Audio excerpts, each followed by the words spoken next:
Terdakwa penganiayaan berat terencana David Ozora, Mario Dandi Satrio mengaku bersalah dan meminta maaf kepada David dan keluarganya. Tua saya,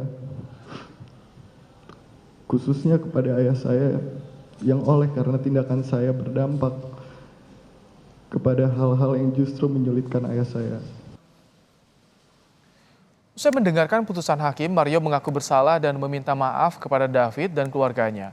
Mario juga meminta maaf kepada orang tuanya, khususnya sang ayah yang kini berada di dalam tahanan dampak dari perbuatannya. Saya mengucapkan permohonan maaf saya kepada kedua orang tua saya, khususnya kepada ayah saya yang oleh karena tindakan saya berdampak kepada hal-hal yang justru menyulitkan ayah saya.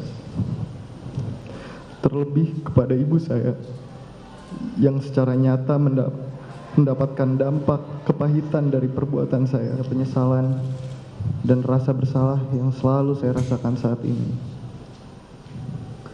Namun, hal itu tidak menghentikan saya untuk selalu meminta pengampunan kepada Tuhan dan memohon agar saudara David dapat segera pulih dan diberikan kesehatan. Sementara itu, terdakwa lain, Shane Lucas, meminta majelis hakim memutus dirinya bebas dari segala tuntutan.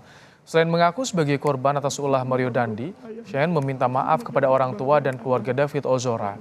Sebelumnya, Shane Lucas dituntut 5 tahun penjara dan bayar restitusi sebesar 120 miliar rupiah kepada keluarga David Ozora.